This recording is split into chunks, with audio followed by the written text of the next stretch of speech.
follow the pleasure of the experience, because that's what it's all about, not the expectation that it has to lead to orgasm or it has to lead to penetration. Well, actually, can I flip it for a minute? Totally. Is that I think also it goes both. I think it goes also the other way around, because I think men also can have a lot of performance anxiety. It's like there has to be almost like a result. Like if it's almost like if they don't ejaculate, she thinks that maybe I didn't enjoy it, or that sometimes also some men also just crave a bit more of that physical intimacy, or just a hug, and not having to feel like they just have to be this hard dick all the time, because there's a lot of pressure for them too on the media. And I think, because I'm trying to think, like, if I was a guy and if my arousal was so visible, right? Yeah. Meaning that when I wasn't really aroused, it'd be that visible too. I think I'd be really self-conscious as well.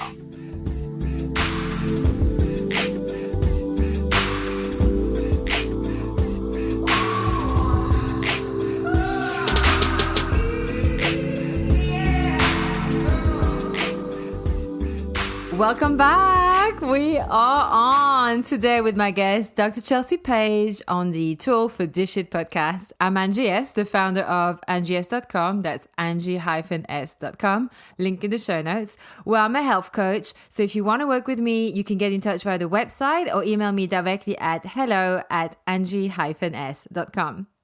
So if you like this show, please rate, review, subscribe on iTunes, follow it on Spotify, or if you're listening from any of the other platforms, whichever way you show love on them is how you can support this show.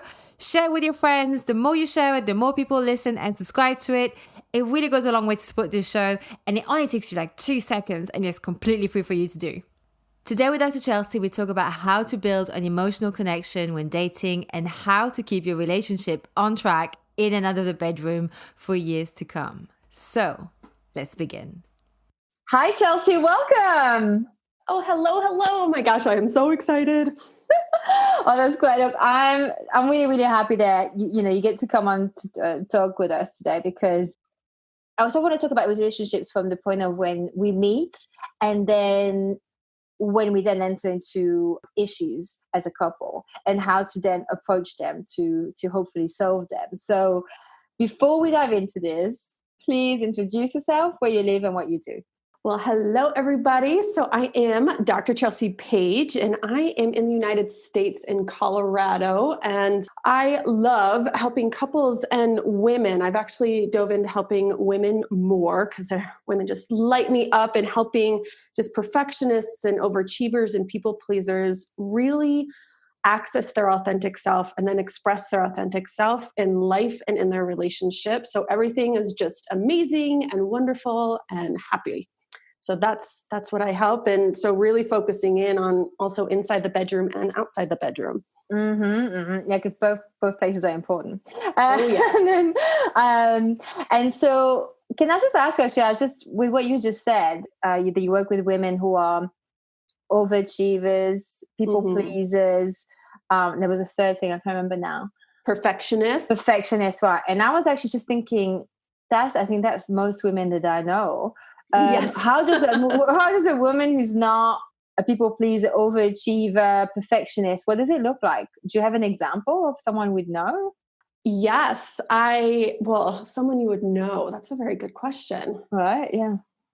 Well, it's a place of really for everybody. And you are right. I think every woman has some aspect of those. I actually myself, this is why I work in this realm, is I, back in the day, was mega people pleaser. Perfectionist ruled my life, trying to do all the things. And really just what it looks like without those parts of ourselves running the show is just being more grounded and happier and having a sense of ease and balance on just the inside of yourself. So then that just expresses yourself in such ease on the outside too. And so I would plug myself as I am definitely more in that place, although I'm still always will be on the journey of accessing more of myself. And I don't know, the first person that came to mind was Beyonce. I don't know why.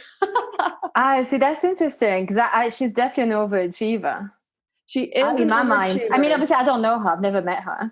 But I would say in every area, she definitely seems to definitely be a perfectionist and overachiever. No, I mean, I haven't followed her stuff in the longest time because I'm just not resonating at the moment. But yeah, I don't know how is she now?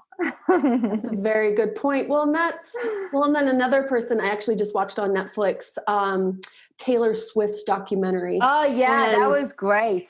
I think she would be a very good example of just the journey of being very externally driven and focused, which, oh my gosh, I could not even imagine being a celebrity like that. Mm-hmm. And then just almost turning to this place of not giving a shit. Just being, okay, I'm going to be me. And if you accept me, great. And if you don't, great. But I'm going to keep just being me. Yeah. And you know what? This is interesting because for me personally, Taylor Swift was never anyone that was on my radar. I mean, she's very huge in the US. We obviously know of her in Europe, but she's more of an American star. I mean, I'm sure she's international, but it's not someone that I was like, and it was never someone I ever resonated with, like the version before her documentary, what they were showing.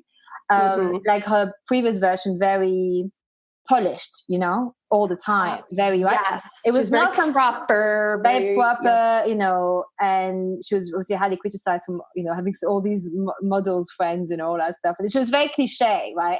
It wasn't someone I felt any warmth towards or anything towards. Really, I didn't know her. I didn't really care. And I watched the documentary, and I don't know why I watched it, but I watched it, and I thought it was a very good example of. I just want to say, because I think maybe like if my listeners are a bit like me, like it's not someone that is particularly that you look into, but actually watching the documentary is that she almost like deconstructed everything she was working towards in herself. She had to go through, obviously, I think I know her more because she was like publicly humiliated quite badly. Yes. Yeah. Several times. And then all the online bullies wishing her death and threat. I mean, it was just disgusting. I don't care how you feel about someone. You should never be behaving this way with all these online threats and stuff. But yeah, it was really how she found herself again and actually became what I would say a beautiful woman. Yes.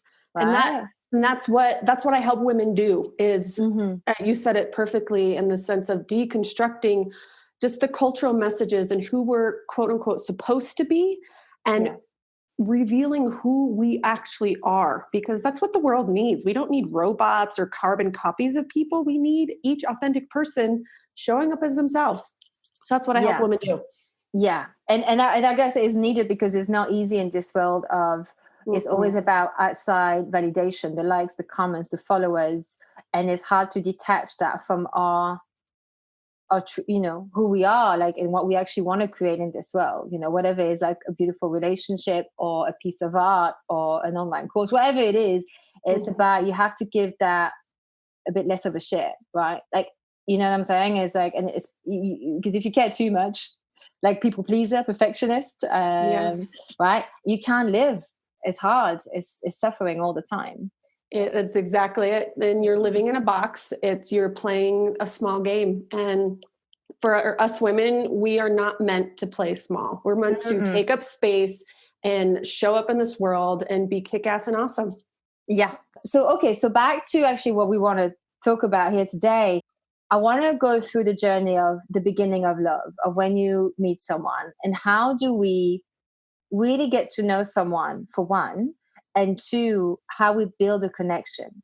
And the connection part is something I've heard a lot before. If you don't build an emotional connection, I'll use the example of me, like myself, like with a man, for example. If you don't build an emotional connection, that's when they leave, when you lose your shit, or when or when you're being triggered, because you don't have that connection built in, right? And obviously we can discuss if that's something you agree with or not. But the reason why I thought it came back up is because I watched this show, Love is Blind, on Netflix. Oh, yes, I watched that too. Right, okay. And it's fantastic. It's fantastic show in human behavior witnessing, right? It's fantastic. And so on the show, if people haven't seen it, so I'll just give like a little recap of the two characters I'm bringing up now. There's this couple called Gigi and Damien. And Gigi is what you'd call like, from the outside looking in, I mean, she's a nightmare on the show, like in my opinion, right? But there's obviously reasons behind it, and I understand the psychology of it. But she's very much drama queen. All the stuff she does and gets away with, she insults him. I mean, this is insane. He takes so much abuse from her, but he still stays. I mean, he does put his foot down every so often, but what I've noticed that he does stay, and they do make up every time. And for someone who hasn't seen the show, they build an emotional connection by not looking at each other. They're like in separate pods, and they get to know each other quite intensely through conversation and whatnot, which they don't really show much on the show. But they build an emotional connection, and then they meet in real life, see each other, and then, you know, the shit hits the fan quite quickly with those two. And there's another couple, Jessica and Mark. Jessica keeps pushing this guy away, and Mark keeps coming back for more, lapping it up. And I think, obviously, for different reasons, both Damien and Mark are staying. And I think both of the men had a lot of unresolved issues. And this is why they thrive in these toxic relationships. But I wanted to focus on how the women could get away with almost, you know, quite a lot with them. And the guy stayed because it's someone told me it's because they built this emotional connection in those pods before they met. So I wanted to ask you about this. How, like, is it because they build emotional connection? And if so, how do we build an emotional connection with another human being we're having sex with? Or before we have sex with? Mm-hmm. Well, in the show, if you haven't watched it, I totally recommend it. It's just such a fascinating, my husband is like, what are you watching? I know. The trailer is shit, by the way. The trailer is terrible. It makes you think it's like Bold and the Beautiful kind of thing. But you watch the show and you see like humans falling apart and coming back together. It's you see almost all the archetypes of people. Mm-hmm. Yeah. Well, and it's reality TV, of course. Of course. Really highlight things, but it's, I mean, there's a lot to it and a lot to that show. And a big piece is, you know, just as you're talking of the different stages of relationship, and in the beginning of a relationship, it's the puppy love stage, it's the exciting stage, it's the new relationship energy that really kicks things off. And it puts all of our fears and defenses and any of those blocks that we have kind of almost like puts them dormant. It's like if you're kind of love drunk, it's almost like those parts of us are kind of drunk and not really, really being activated. So we're putting our best self forward. And in the situation with the pods is they're in this very unique situation where there was a sense of safety to be vulnerable. So they're not able to see each other. There's a wall in between them. And so they're able to reveal all their internal stuff, all their emotional stuff without fear of that judgment, without fear of just any of the negative. It's all in this connection building basis. And so that emotional bond between them at the very beginning really was intense. But then they got out to life, and life brings up, you know, I have to work, and my old fears start coming up. My old defensive strategies start coming up. Like Gigi, she was pretty nasty. She would she would yell when her vulnerabilities would get poked, and then it would push him away, which is exactly what her defenses wanted her to do. Absolutely. Yeah.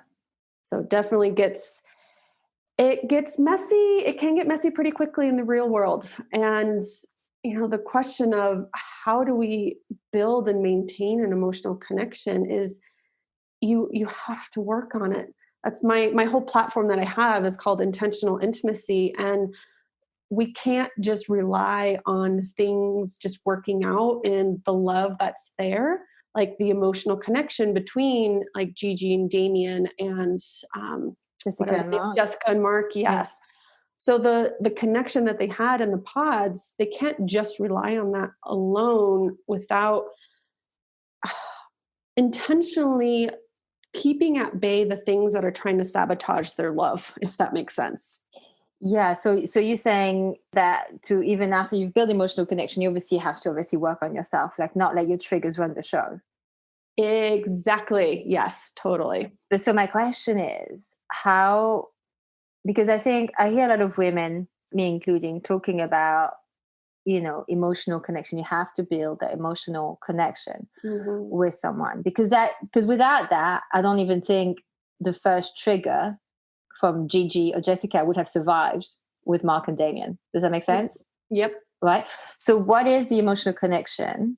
How do we know we're building a connection with someone that's not just in our heads? And what does it look like? How do we know we've got that? Well, a big piece of that is there's this wonderful gal. Her name is Sue Johnson. So she developed this, one of the therapy approaches that I actually use, which is emotionally focused therapy. So EFT, although I know you had someone on the show a few episodes ago who practices a different EFT, the tapping, but the emotionally focused therapy. And one of the acronyms I love that really explains what is needed to build and maintain an emotional connection is A.R.E. So are you there? And what we need to have is which is available. We need to be available to our partner and vice versa. So in the pods, they were mega available. They had no phones, nothing. They had no phones for like the whole time. Yeah, which is huge. Exactly. So very, very available. And then the R piece, so R is reliable. So you need to be available and reliable, that I can rely on you to be there. Like when you say you're going to show up at 5:00, you say you're going to show up at 5:00. And also being very engaged. So engaged, not like ring engaged, but being engaged and being present. So another thing too, like you just said, they didn't have any phones or any distractions or any work that was there or any family dinners they needed to go to or anything like that, or TV wasn't there. So they were very available. They were very reliable because they showed up. Like, I don't know what their program was. I think it was like every day they got to go on this date. And they're very engaged because they literally had nothing except themselves in a room and talking. So those pieces were really built. And then they got disrupted when they went out to real life. So that's the struggle in, our modern day and age, to maintain that availability to our partner and that reliability and being really present and engaged when we have a whole bunch of stuff going on. And also, like I hear what you're saying, and it's like I think it's also one of the things where that's obviously difficult to do when commitments are calling us left, right, center, right? So exactly, it's almost like a double-edged sword, because one, yes, you want someone to be available, reliable, and present, but you also want the other person to be understanding that if I have a deadline, I can't be catering for you right now, for example, right? So it's like it has to be. Like there's almost have to be, I'm thinking on top of my head now, but let's say if someone wants me to be available, reliable, and engaged, like present with them, I also need to trust that when I can't, I'm not going to get a shit show out of it, or I'm not going to have to be made to feel guilty, or I'm going to have to explain over and over again why I had a deadline, I had to like upload this episode, for example. Right. Yes, 100%. Right? It has to be a dance, right? But then you don't want to get into that realm of like excuses, because then people are using outside commitment saying, well, I can't because I've got work. But then people are always using that and they're actually not committed. They're choosing other commitments, but their partner or who they're dating, right? Yeah. Well, and it's hard because we do have a lot of commitments, but we have to be careful that we're not choosing busy as an avoidance strategy. Oh, I'm busy.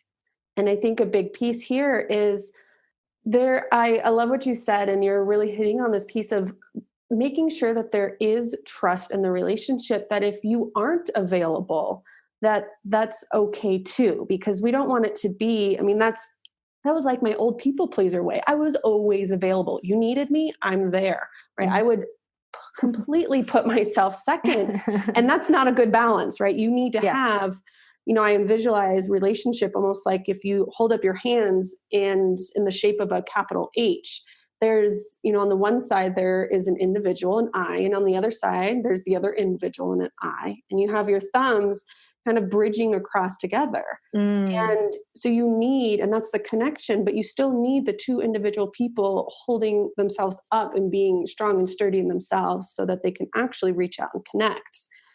And so sometimes that means you're not available. Like right now, because, we're in the whole, COVID crazy right now. There's multiple times where I need to tell my husband I'm not available. Like today, doing this podcast, I'm not available.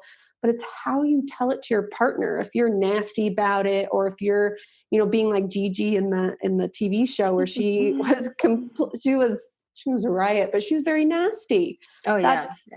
that is not love, that is defenses. And so we need to ask for space, but in a respectable and really full of integrity way. Yeah. I mean, I will never forget when she just told him that he doesn't know how to have sex with her. Like, it's just, I mean, there's been so many memes. I mean, she's been the gift that keeps on giving, because the memes that have come out of it has been absolutely wonderfully funny. But yeah, and I love the analogy of the H, because of the capital H, because if you have to have a safe distance, right? It's because if you come too far apart, you disengage, the middle bar falls down, so the couple breaks. But if you're too close, the bar will also break, because you are not, you're suffocating almost, right? It's a beautiful balance. Exactly. Yes, definitely has to be a balance. So what are sort of the main things that you would say that people are coming across, like your clients that keep coming across, that are threatening that middle bar of the H, like that are threatening that connection between them and their partner? Are there things that you keep seeing over and over again? Yes. One of the biggest pieces is not understanding the elements that really need to go into having a strong relationship, because, it's even, especially in the United States, and I think basically everywhere, is the education around, just our sexual selves and how to have a strong relationship inside and outside the bedroom. And all of those pieces, we're not really taught that, right? I took so many math classes, and when do I use math? Like, never. Whereas relationships, that we use that all the time, but we're just never taught that, and we're shown crap. Like, I know we're joking about the TV show of, Love is Blind, but that's the stuff that we see. Yeah. And, Yeah, absolutely. I mean, those reactions are, it's not because it doesn't happen in real life. It really does. Exactly. Yeah. And so we're not often shown, what is the best way to do things. And even with the sexual side of things, we have magazines and movies and pornography. And so we're all just left to wing it. And so we don't know what we actually need to focus on. And that's why one of the pieces that I developed in the work that I do is the intimacy pyramid. And so again, if you hold up your hands, although if your listeners are driving, don't hold up your hands, is right. If you think of a pyramid shape, and really knowing that there's only four, although there's pieces into it, only four major pieces that you need to focus on to build a strong relationship. And at the very, very bottom base is the self. You cannot have a good relationship with another person if you don't have a good relationship with yourself. It just doesn't work. So you need to have this self-awareness and self-understanding and intelligence, this emotional intelligence within yourself. So you know when you're triggered. And so you can actually, so instead of Gigi, spewing out kind of this dragon fire, if she had known what was triggering her and able to say, and I'm feeling really scared right now that you're, getting a lot closer to me. And that's scary for me because I've been abandoned in my past. That's why I feel like I need to push you away. That's being vulnerable. Yeah, you're very vulnerable. Mm-hmm. Very vulnerable. So that self piece is at the bottom. And then the next three layers as you move up that pyramid is having that emotional intimacy. And then you have the physical intimacy. And then up at the tippy top is the sexual intimacy. And so really making sure you're focusing on all those pieces and in that order, that's what builds up that strong relationship and that intimacy pyramid. What's the difference between physical intimacy and sexual intimacy? Is it like hugs and penetration? Is that what? Yes. Well, and it's a semi blurry line. And this actually is one of the hardest things that I see couples struggle with, is how to differentiate between the physical intimacy and the sexual intimacy to make sure that there's safe space for both, because they often do blend together. And so the best way to put it is sexual intimacy is kind of inside the bedroom stuff, and physical intimacy is outside the bedroom stuff. And that's not a exact science or anything, but that's a good way to just visualize it. So physical would be kind of like cuddles and kisses on the couch. Yes. And I think that's also a big complaint from both men and women. I think that sometimes we're not sure, like maybe sometimes we just want, is that non-expectations, right? So it's that thing between, right, so he's holding me, kissing me, that's lovely, I'm enjoying this. but I may not be ready right now for like sex. Mm-hmm. But you can, and I think sometimes, and I think you mentioned this as well on your blog, which I like, is that sometimes if we're not sure what the intention behind that hug and kisses is, we may almost block it out because we're like, well, you're going to think that I'm ready for sex when I'm not. Yes. Mm-hmm. Yeah. And that's, and if you don't, and if you're scared of that, you're not going to let them hug you. And then all of a sudden you have no physical intimacy. Yeah. It becomes all blocked. And I see that all the time, that there's this fear, right? Yes, this pressure expectation that if I kiss you, if I linger in this kiss and we both really enjoy it, right? There's this little fear in the back, or a big fear that goes, am I sending him the wrong signal? Is he going to think I want to all of a sudden go romp around in the bedroom? And all I really want to do is give a kiss, or vice versa. You know, maybe all he wants to do is give you this nice, juicy, lingering kiss and hug you and just feel so close to you. And he's not looking for anything more. Exactly. But our minds fill in the blanks and think that there's supposed to be more. Yeah. And I guess it depends on the history you have with the person too, I guess, the relationship history. But I find sometimes that's the thing, is like,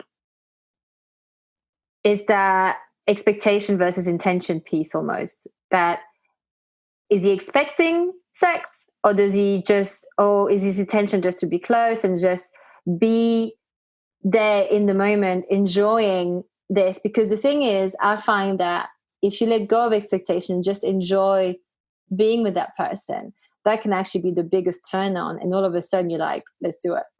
You know? Yes. And that's kind of the sneaky thing is, I often tell, a lot of the women I work with is, and if I have their couple with me as well, all the better, is, take penetration, take sex off the table for a couple of weeks. Just take it off. Doctor's orders, no sex. And oftentimes, like, the guy's freaking out. They're like, what? And then the girl's like, oh my gosh, okay, that's so relieving. And it's in that place of not knowing that that's not like the end goal, is, it creates this relaxation, this relief. And then it opens up our sexual self a lot more easily, because there's not this pressure and expectation, this pressure expectation kind of clamping down, so that you have more freedom to play and follow the pleasure of the experience. Because that's what it's all about, not the expectation that it has to lead to orgasm, or it has to lead to penetration. Well, actually, can I flip it for a minute? Totally. Is that, I think also it goes both, I think it goes also the other way around, because I think men also can have a lot of performance anxiety. It's like there has to be almost like a result. Like, if it's almost like if they don't ejaculate, she thinks that maybe I didn't enjoy it, or that sometimes also some men also just crave a bit more of that physical intimacy, or just a hug, and not having to feel like they just have to be this hard dick all the time. Because there's a lot of pressure for them too on the media. And I think, because I'm trying to think, like, if I was a guy and if my arousal was so visible, right? Yeah. Meaning that when I wasn't really aroused, it'd be that visible too. I think I'd be really self-conscious as well about it, because it's like this visual you can't deny, but it doesn't mean that they're not enjoying. And I think there's a lot of things almost we need to sort of reassess, because I just think that I think it goes both ways, because I know traditionally we like to think that women may want less sex, but I think with that, right, comes also the fact that, what if you're a woman and your libido is much stronger than the guy? That your libido is higher, you want more sex, to enjoy it more, or whatever. There's a disconnect with that with your partner, and I think, like, if as a women, like, if we become sexually frustrated, like, if the guy doesn't want to consume this hunger that we feel, I think we probably would get angry. I mean, that must be scary for the guy, but I think, that sexual frustration that's so unsettling and unnerving and just really aggravating, how do you have clients like that? Like, what would you say? Like, is this like almost like this you guys don't match? That definitely is not the case. I would say every single couple has desire differences. Every single one, because you're two different people. There's no way you're going to have the exact same, sexual desire frequency. That would be expecting you both to be robots and like being programmed on the same level. That's just not possible. So you're saying it doesn't mean that you're not a match? No, definitely not. There's bigger differences, and that can be a tougher thing to navigate, but it doesn't mean it's impossible. And so whether or not it's you as the woman have lower desire or you as the male have lower desire, it's looking at really removing the pressure and the focus of the experience, because what puts the pressure either on, us as women or on men is that you have to perform. And there's this end goal. I call it the escalator. This escalator, pressure escalator, where you step on and all of a sudden you have to commit yourself to the top. But what if you just wanted to, kiss and snuggle and cuddle in bed, and that's as much as you wanted to enjoy, whether you're a male or female? So it's giving this permission to really enjoy the physical experience with each other without it having to lead anywhere. Because when it has to lead somewhere, that's when, we shut off our desire, or that's when men, they have erection issues because they feel so much pressure to perform and so much pressure to, be on, when then all that anxiety just shuts down their sexual functioning. So it can happen on both sides, and it just becomes this, just enjoying the pleasure of things rather than the pressure. Yeah. Because you've got enough pressure in real life. I mean, so much pressure. We don't need it in the bedroom too. And to be honest, like, I feel now for women, there's this new type of pressure where now we have to be able to also ejaculate as well. And I'm like, oh, okay, so now there's another thing we have to do. I know, we all need to relax. I'm like, oh my God. I mean, it's great if you can. But I just mean, like, it doesn't mean it has to be like an expectation as well. No expectations. And that's where it's like, yes, you're supposed to ejaculate, or you're supposed to have a, vaginal orgasm, or blah, blah, blah. And this goes back to the authentic self. Whatever feels good for you and how you like to give and receive pleasure, and your partner's on board with it too, then have at it. There's no supposed to's here. Exactly. Just follow what you want, and then your curiosity. If there's something you're curious about, have a look, and then, but take away. It's about playing. It's about having fun with it. Exactly. Yeah, it's supposed to be fun. It's like the playground for us adults to play around with. It's not supposed to be serious. It's supposed to be fun. I know. And so I think you touched on it just a moment ago. On your website, I saw that you mentioned about different desire types. And I wondered if you could explain what you mean by that and what they are. Yes. Well, this is something that, again, so many women come in and they think, and again, yes, as you mentioned before, a lot of men have lower desire too. But if we look at, thinking of women, and they come in and they talk to me, and whether it's online or in person, and they're like, my desire's gone down, or I feel like it's never there, or it never was there in the first place, or it was there and now it disappeared. And what happens is, if we look at these two different desire types, one is called spontaneous desire, and the other is called responsive desire. And spontaneous desire is what we feel oftentimes at the very beginning of a relationship. It's what we see in movies. This is the kind of the overall feeling of, oh my gosh, I want this now, right? It's like the hormonal thing, right? Yes. And it's, the spark, it's the, I want to be intimate now. And a lot of men, although again, not all of them, have more of the spontaneous desire because they have the boost of testosterone that helps them out. Yeah. So with that boost and the boost of all the hormones happening at the beginning of a relationship, it's, sex is easier. It's a lot more easily accessible. You don't have to think about it. All the blocks aren't in the way.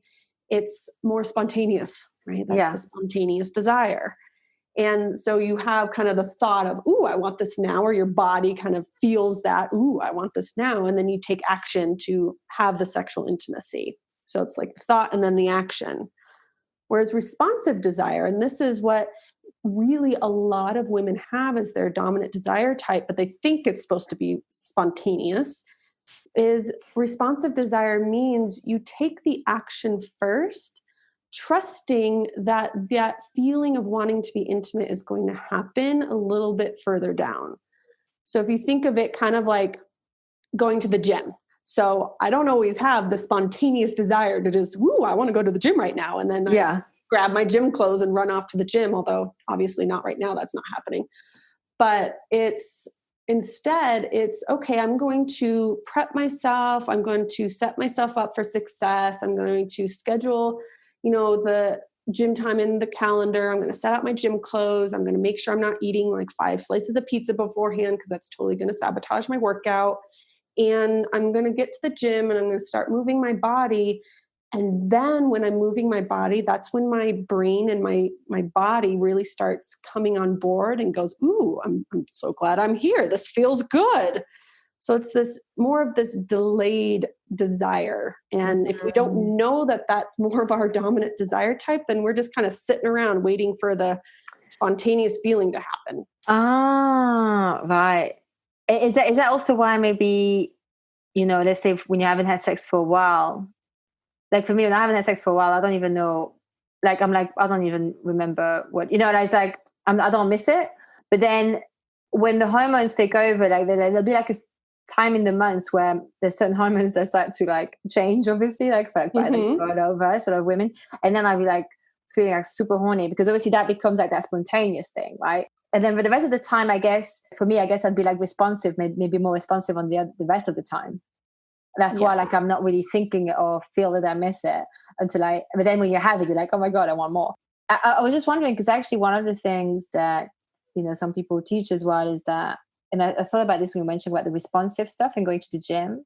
Mm-hmm. One of the things is to also, for women, obviously, if we are working all day or whatever, or women who are looking after the children or whatever it is, we are not in our sexual vibe or energy, right? And I think so one of the things is even things like actually going to the gym, working out, or even going for a walk or wherever it is, or doing some relaxation or stretching at home. It's getting into our body, instead of being in our head, being in our body to get literally the juices flowing.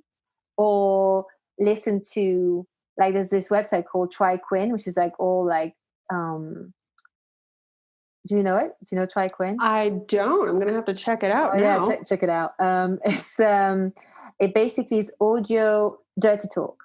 So if anyone is into dirty talk or like to listen. So I love audio. That's why I love to do podcasts on audio. I don't want to do it on video. I love audio. And so if that's a sense of that you enjoy listening, if you enjoy someone talking, whispering good things to you or naughty things, TriQuin will actually, it's also one of those that will boost a little bit, I think, because there are different types on there. I only listened to a couple yesterday. I was doing some research, and then and I was like, wow, that was really good. I was like, it's interesting. Super fun. Yeah, it was also I was like, oh, juices are flowing. I was like, oh, I forgot about that. But yeah, it's it's just, I think, things to help you get into your body, right? Because you can't expect to be on all the time. No, and some women are more like that, and I think maybe a hormonal thing, but for a lot of it is, and they have a little bit more of a boosty boost of hormones, and there's no bad or good or wrong or anything. It's just what your body type is and what your hormone makeup is. And I mean, there are some bigger blocks if you've had past trauma or things like that can really block that sexual desire. But if we're looking at kind of just on the average, so to speak, of, we're busy women. If we have kids and we have partner and we have work and family members and, all these things to really manage, you cannot expect all of a sudden. So say if, I've had a long day of work and usually I'm I come home, although I'm already home now, but if I have a long day of work and then I come out of my office and my husband's like, hey, do you want to have sex right now? My mind is going to be like, are you fucking kidding me? I know. And that's what can happen a lot of the time is maybe, the partner is in this place of more of this sexier place and in this mindset, but maybe you aren't there yet in your mind or your body. Right. And so that's the point where it doesn't need to be, you have to be careful not to just go straight out, like I just said, don't go like, are you fucking kidding me? Or go, hell no, or just, blow it off, because that's huge rejection for your partner. Instead, it's giving yourself the space to transition into that mindset and transition into that body place. Just as you said, you have to get your mind and your body on board, because desire, it comes in our brain and it's our biggest sex organ that we have. So we have to get it on board. And as women, we need some time. We're kind of like a wood. I like, one of the analogies I love is we're like wood fireplace. Like we have to, add the wood and get the fire going. And it's kind of delicate, like the wind could blow it out. Oh, yeah, absolutely. Yes. And it takes some time to build that up, rather than a gas fireplace where you just kind of flip the switch. That's kind of the spontaneous desire. You just flip the switch. Right. Yes. But yes. instead we want like an oven, not the microwave. Yeah, exactly. Oh, yeah. Well, and one of my favorite things is, as women, you need to warm us up before you put anything in us, just like an oven. Exactly. Right? You gotta warm us up. So so you get to, really, this is where that emotional intelligence comes in. If your partner is asking for sexual intimacy, but you're totally not in the mindset or in the body set, is, one of my favorite things is you rain check for a different time. I might say tonight, if my husband did say that, and I'm totally not in the mindset, and it would be, oh my gosh, honey, thank you so much for wanting to be close and intimate with me. I just had such a huge long day and my mind is completely zonked out, right? It's not an excuse. It's telling the truth of what's going on. And then, I might say, can you give me an hour to kind of take a shower, rinse off the day, and get some food because I'm actually starving? And then can we reconvene and see how that would feel at that time? So you're allowing yourself the space of transition to see if your mind and body can get on board, if that makes sense. That is so eloquent. I don't know if I could get that out. I was just, that's very eloquent to say, as, yeah. Because I guess practice. Yeah, just because I guess it's like part of me is like, oh, isn't that a bit long to say? And the other part of me is like, I know that if I just said, oh, not now, it's not exactly that is like, because imagine if it was them saying that to us, like to say, because it's hard as well for women. If you are climbing on top of your guy, playing with him and he's not into it, and it's like it's hard to take. Like it's a blow, right, to our ego. And so I guess it's remembering that it's the same for them. Just because they're more used to it doesn't mean they enjoy it. It's of all the hundreds of men that I've talked to, and even though especially in the States too, but I think everywhere, is men are not really supported very much in their emotional place. And so we have to be delicate with them too. And they feel so much pain when they get rejected. And it's not that you can't say no. Like we need, as men and women, the power to be able to say no, because that actually frees up our sexual energy if we feel like we can say no. But it's how we say it. We need to say it in a respectable way and not just go, ugh, not now. Because ugh, not now it leaves your partner in what I call this intimacy limbo land. They go, see, this is the availability. They don't know, well, do I get to be close to you tomorrow, next week, next month? Never.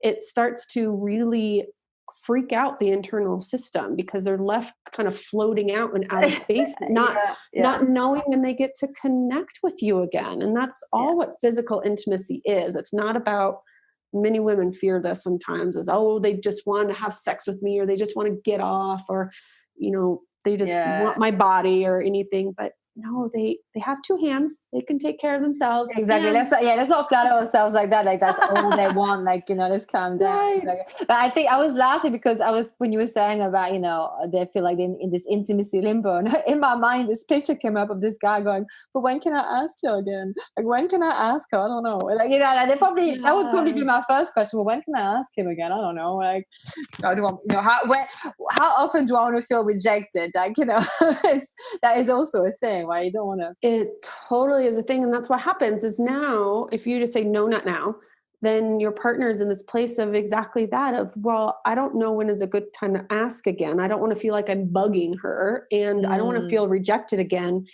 And oftentimes this is when you go into this sexless place, is because the guy might be, or, if it's flipped, it doesn't matter, might be so sick of reaching out and being rejected. And then the other person doesn't know that if they just learned their responsive desire and how to activate that, then they would actually have this motivation to have sex, not to just get off, but to be close to their partner. And if we don't know those things, then we just become in this kind of, it's just limbo land all over the place.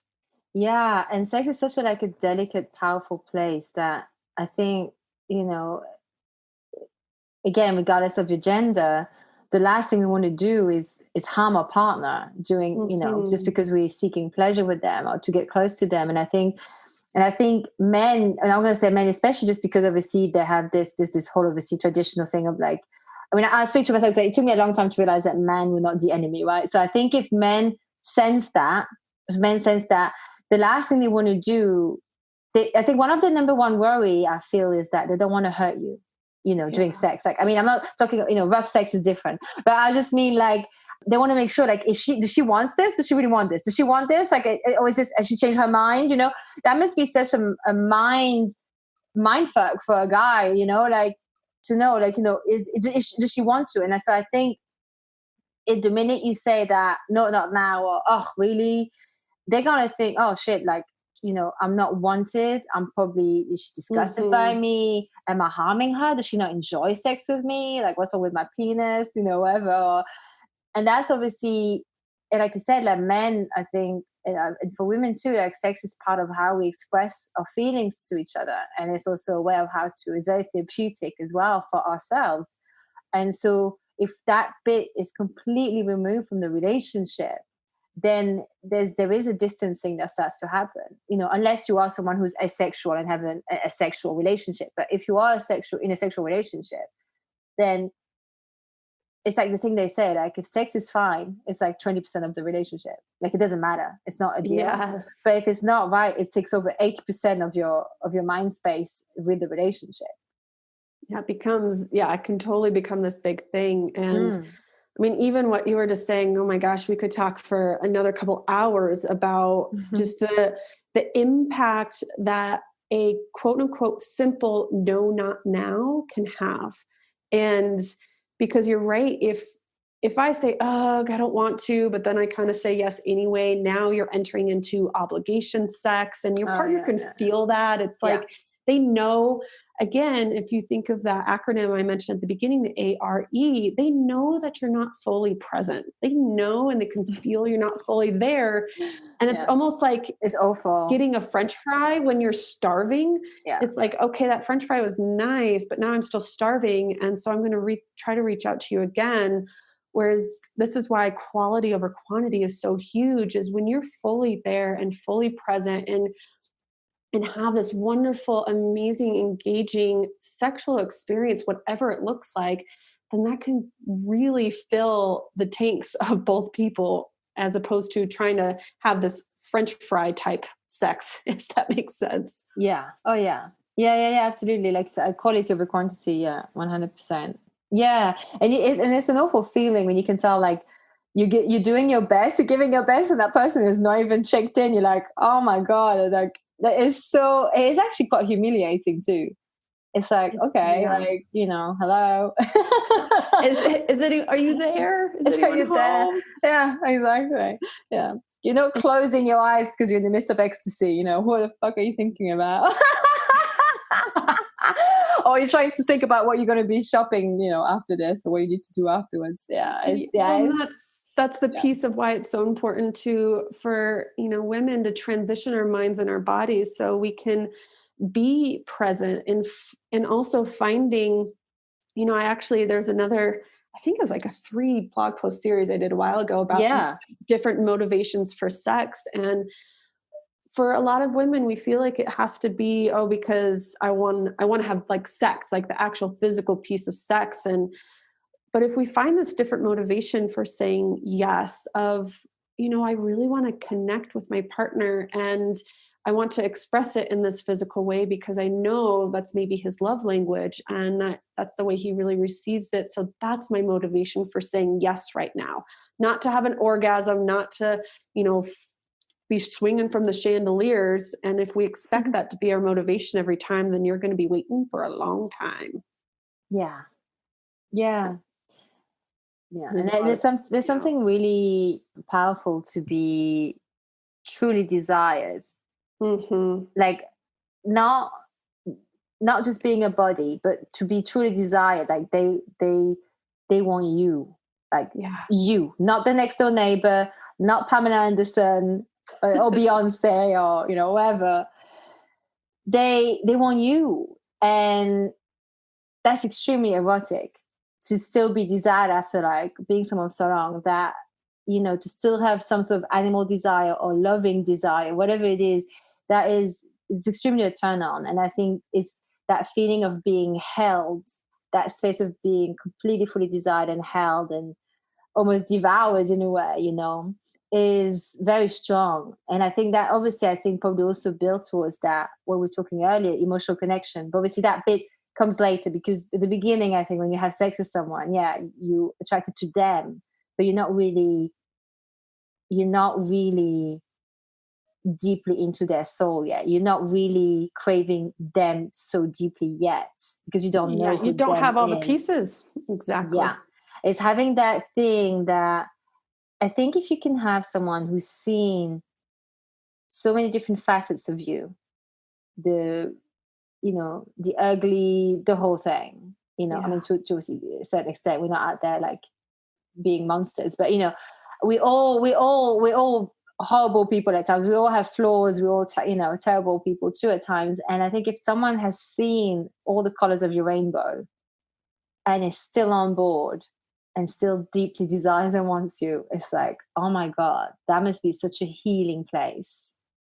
Oh, that's what is really needed in the sense of a sustainable relationship. That's what secure attachment is this place where I show you my entire heart and the good, the bad, and the ugly, and I'm vulnerable in showing that to you, and you still love me and you still accept me, and there's no judgment, there's no shame in that, there's no anything in the negative way. Not that we have to be perfect in it, but when I show you my whole heart and you hold it, and vice versa, then there's security there. There's this knowing that I'm not alone in the world, because that goes very even deeper, is as humans, we're not meant to be alone. We're social creatures. And so we need to have this secure, tie at least with one person. And if we're in a relationship, that's the person we choose to go the deepest with. So that's where all these things come together, where you really know your true heart enough that you can share it with your partner, building that trust in that, having it be held. And then it becomes this amazing, beautiful place where everything thrives. You thrive, your partner thrives, you're emotionally connected, you're sexually connected. It's secure attachment is what it is. And so, because I talk a lot about couples, I'm actually single, and I was wondering, because, all that you said, like, is like, it's love what you just said now. And it just made me think, because I sort of made a joke in passing yesterday. I was recording another interview, which is coming on Monday. So that was, by the time this one come out, the other one would have come out. It's the one with Courtney Boyer. And I said, because I'm isolating by myself. And I said, obviously dating is cancelled for me in 2020. I was like, I'm joking. And I was feeling at the time very fine about it. Very cool. I kind of pride myself that I'm very used to my own company. I can be a bit of a lone wolf, but I also need the social interactions. And I don't know, I think after that recording, and I chatted to some friends, and something kicked in. I was just like, shit, actually, what if it is really cancelled? Because it's one thing joking and stuff, but my question is this to you. So for us who are, so let's say single, because some people can be single but still isolating with other people, right? So let's just say single, so that if we wanted to build, let's say if we still go online and meet online, how would you say, how do we build this connection with someone for that when we actually do end up stepping out of our pods Yes. to meet someone and the physical attraction is there? Like for me, smell is very important. So smell and audio is huge for me. So if they smell, I have to be on board with the smell. It's not because they're dirty or not. It's just it's a sense. It's that's important to me. So let's say the attraction is there, which you don't know until you meet them really in real life, then for sure. So up until then, how would you advise us to the singles to, if you want to be building something for the future, how do we build that connection with someone online? Well, I guess, and are you asking purely online or when it moves to online to in person or just the whole thing, what that would look like? Well, I would start with online because I think at the moment I have no other options. It's true.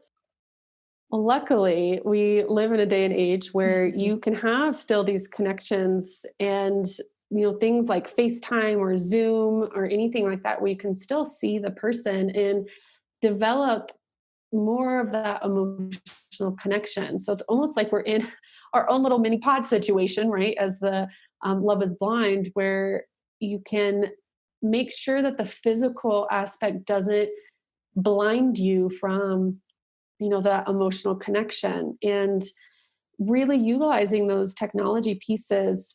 But also a big piece in any relationship is being very clear about what you yourself, what your values are, what's important to you in a relationship, and to not compromise that.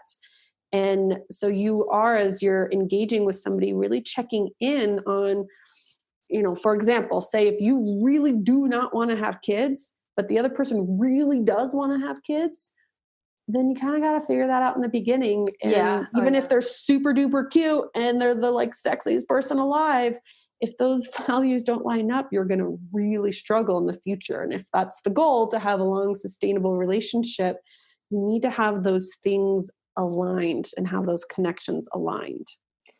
Yeah, I was just because obviously the difference between with Love is Blind, where they're in the pod, they actually don't know what each other look like. No, obviously now with online dating, you have the photo, and then if you go onto FaceTime and Zoom, you get to see each other, right? So, but in my mind, I'm thinking, so yeah, you get to see, if they're physically hot for you, if you think they're hot, but effectively, if that's all they are, and because you can't touch each other and consume the relationship, right? Then if that all there is, you're going to get bored very quickly, I assume, right? To be Zooming and FaceTiming. Yeah, it will peter out pretty quickly. Yeah. Or we'll just be like video sex or whatever people are doing. But then you'll quickly realize that's all it is. Which is fine. And that's part of the... Exactly. That's part of the, I think, human experiment, and kind of like what Love is Blind did too, is you have to experiment with what works for you and what doesn't. You might get a few, online dates in with somebody, and then as you reveal more of yourself and as they reveal more of themselves, you're gathering more information. And sometimes that information you gather might be a deal breaker. And or it might be, ooh, I like this. I want to know more about that person. And then you just keep on continuing and you navigate the differences and the struggles. And that's when it becomes real relationship, when you're navigating the struggles, the real life stuff. Yeah. So I guess not being afraid of just, obviously don't be a train wreck, but, still like almost consider like when you start a new job and you're on a probation, right? But I think it's like, oh, that's a terrible analogy, I think, because it makes it sound so cold. But I guess, don't be a train wreck on the first date or second date. But I think it's okay to show certain parts of you. So let's say if you are one day struggling with, I guess that was feeling melancholic, and I'd been feeling fine up until then, and I hadn't really told people I was feeling melancholic.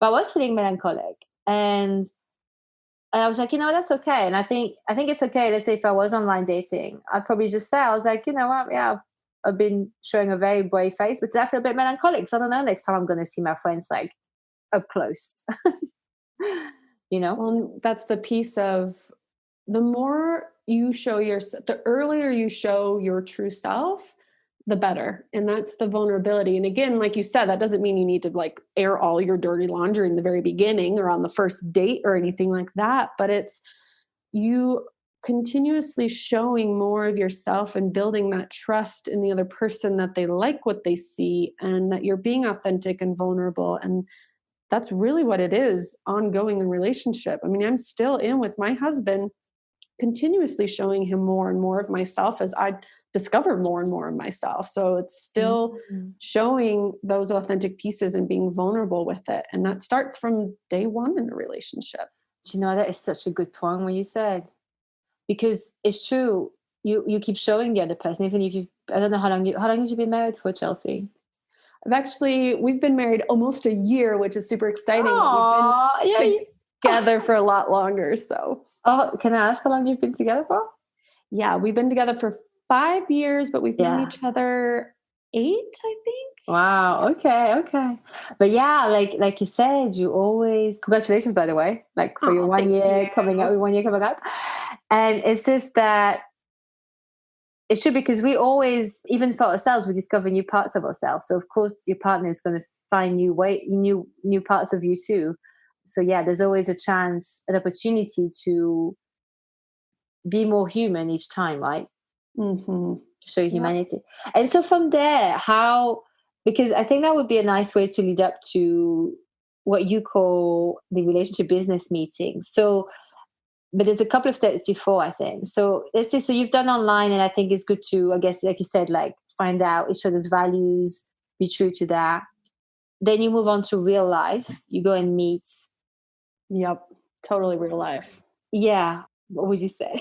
Well, I think when you're talking about, you're referencing the business meeting is, so what this is, and I wrote a blog post about this recently too, is it's so important as you move forward in your relationship to have the important conversations. And ideally, although we don't live in a perfect world, is we're always updating ourselves and we're learning more of ourselves, and we're updating our partner in that, because as cute as our partners are, they're not mind readers, and we're not mind readers either. So we have to have a collaboration effort and be on the same team and have a discussion so you're on the same page. And having what I like to call these relationship business meetings at least quarterly, even though it sounds kind of cold and dry, like an actual from the first day of dating, like 2 months in, or what are we talking about? Like no, I would say that's a very good question. I hadn't thought about that, kind of when to start these.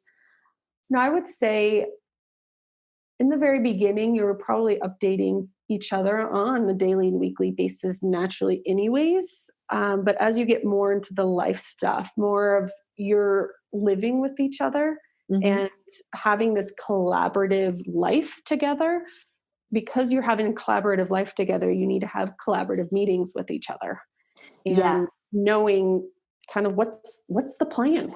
Where are we moving this whole relationship to? I want you to explain actually the business meeting in more depth in a second, but I think I guess just to give a bit more context to the listeners, because I want you to explain it, and so maybe I have misunderstood it, but from where I stand anyway, in life, every relationship you have is a constant agreement. So it's like, like for example, you both agreed you don't want children. All of a sudden, something changes in you, and you want kids. Well, that's a change in agreement. And that's why sometimes it can become a deal breaker, right? If the other person's not on board. But sometimes you want to renegotiate. So let's say you have a new job and your schedule is completely changed, which means that your date nights or your quality time is completely, almost cancelled. And then you have to then reconvene and say, hey, look, I want to talk this through. How can we make this work, right? Because everything is always an agreement. And nothing is stagnant. So that's why the person can always at some point leave.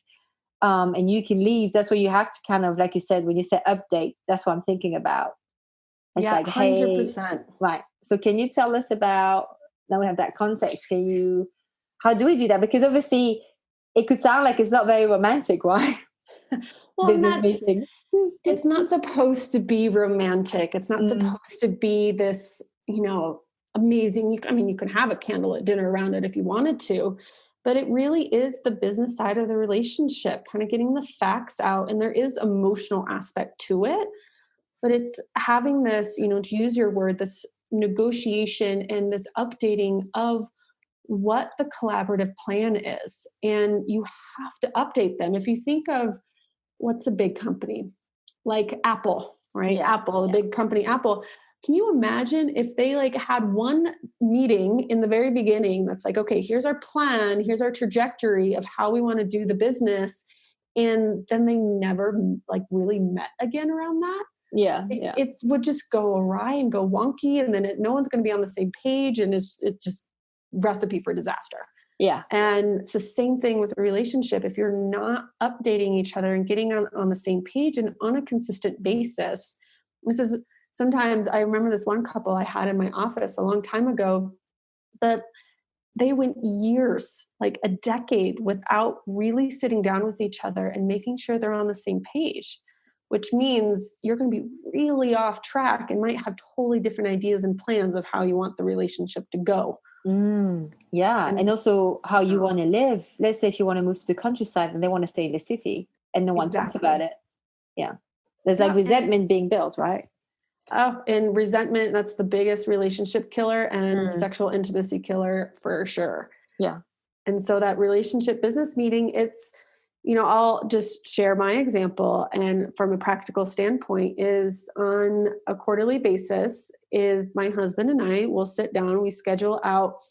We went to this one restaurant last time and it was in January that we went, and we sat down, we were there for about 3 to 4 hours, and we tipped the person, of course, nicely since we took up a table, but we really brought our, top agenda items that we really needed to talk about, and to really make sure that the tough conversations are being talked about and in a way that both people are prepared for. That's one of the benefits for that meeting time is you're not bombarding your partner to talk about something now. So they're not emotionally prepared.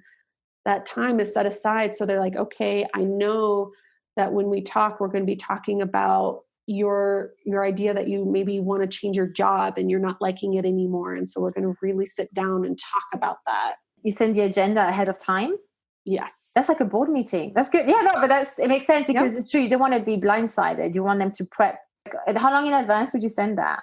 It depends on the person, I guess, maybe. How long they need to psychologically. Yep, it depends. Usually, that's a good thing about apps and calendars and stuff is you can just kind of update it when it's there. Yeah. And so both people can see it. And no more than 3 items on the agenda, because each item, if they're really big things that you're talking about, might take an hour to talk about, and that's okay. Yeah. 3 items. Yeah, that's good. Yeah, you have to pick your battles almost. Yes, and not overwhelm. And it's not that you need to wait until those intentional business meeting times to have those big conversations, but that it's there. It's this nice kind of safe container. You're both prepared to talk about these things. It's very intentional. But if you want to have the conversation sooner, you can totally have it sooner. It's just making sure it's there if needed.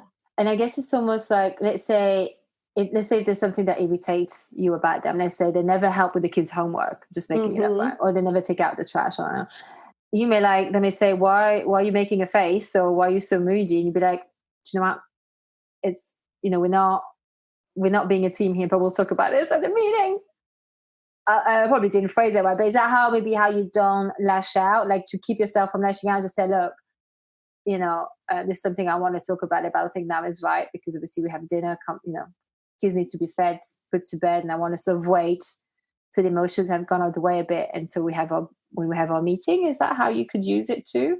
Exactly. Because see, that's a very, just even how you said that, it's a very honoring and respectable thing is you're not talking to each other from a triggered place where emotions are really high. So if we circle back to, Gigi and Damien in Love is Blind, they were in a triggered place and talking to each other from a reactive place. And not when emotions are calm, where then, because when emotions are high, intelligence is low. So Yeah. it's really allowing some of this space to have both of you more present and more emotionally prepared to have the conversation. And, if you are very skilled, there are, a good chunk of the time, because, my husband and I have had a ton of practice, and because I do what I do, so I have a ton of practice, is we're able to have those conversations in the moment a lot of the times, but sometimes we're not.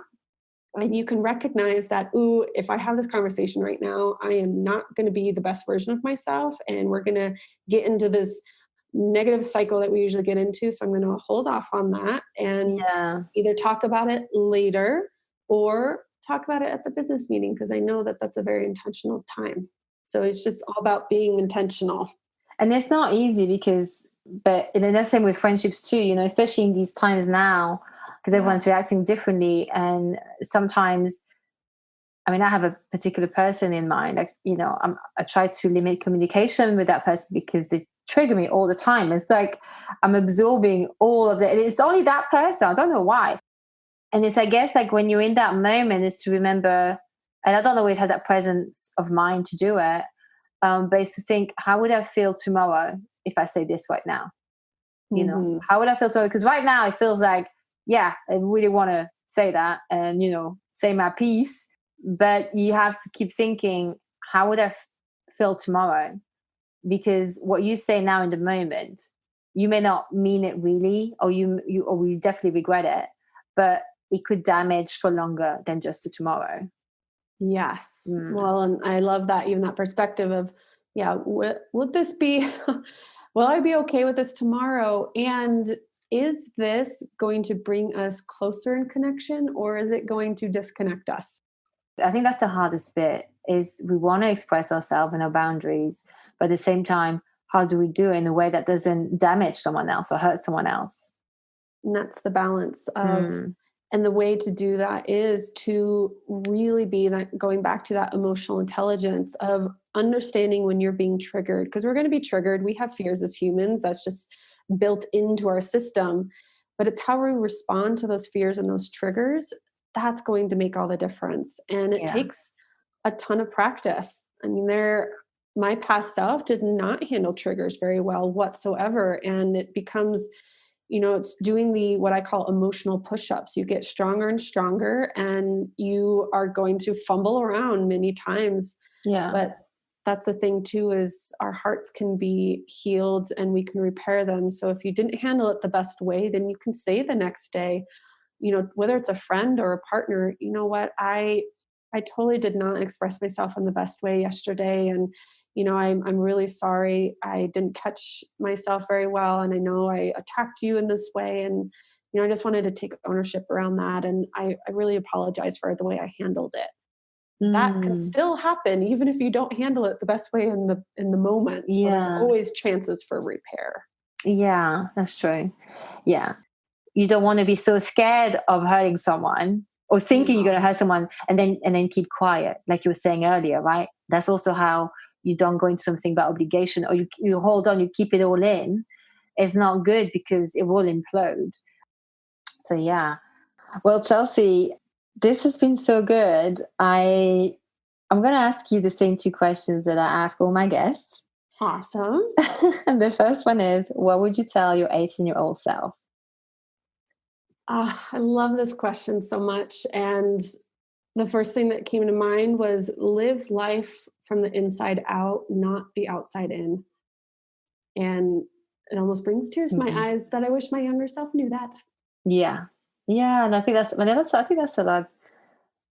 of us, especially now in this day and age with the digital stuff. It hasn't helped as much as it helps bridge gaps. Yes. Well, it's the piece of, that goes back to my old people pleaser ways, is I was very externally motivated. I'm going to make you happy and everyone else happy.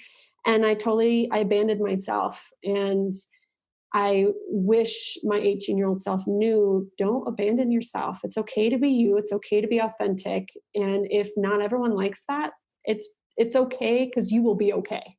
Yeah. And but that's okay. I know that now. So Yeah, poor younger self. exactly. Yeah. And not everybody's supposed to like us. It's totally fine too.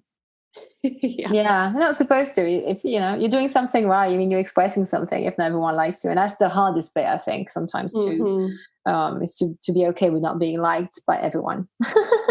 Totally.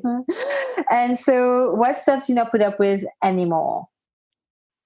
I definitely don't put up with silencing myself anymore, and it's. I've gone on such a huge journey of really finding who on earth Chelsea is. And as we were even talking before, of always discovering more of myself and sharing that with my partner and others. And I'm no longer tolerating shutting myself down, playing small, silencing myself, not sharing who I am or what my wants and needs are. It's that I know what that looks like. And that is not a fun road to go down. Already tried that. Yeah. Oh yeah, blending in is horrible. Oh yes, being a chameleon is not fun. And it has also serious mental health implication, I think. Yes. I believe anyway. Definitely, it's better to have a couple of people not like you than to damage yourself that way, for sure. But 2020 in hindsight, whatever the expression is, right? Yes. So look, Chelsea, you're absolutely wonderful. Thank you so much for sharing so much of your insights. Can you please tell us where people can find you?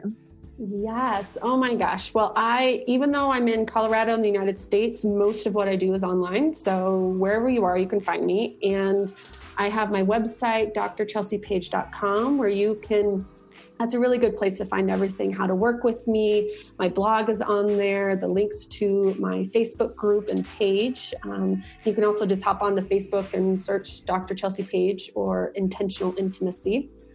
And so that's where all that stuff is. And I have an online course for women they can hop into. I have an online book club. I have all the goodies. So you'll definitely find something if you find me. Perfect. Okay. Well, this has been so wonderful. Thank you so much, Chelsea. You are so welcome. And thank you so much for having me on, and wishing you and all your listeners health and happiness during this crazy time. Thank you. You too.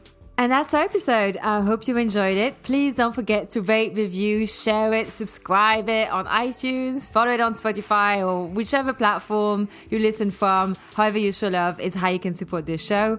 Drop me your questions or suggestions for future episodes via the website at angie-s.com, or come and find me on Instagram. I have 2 accounts. One is at Tool for This Shit Podcast and at Health Expert Angie, link in the show notes. See you next week, and until then. Using health inappropriately.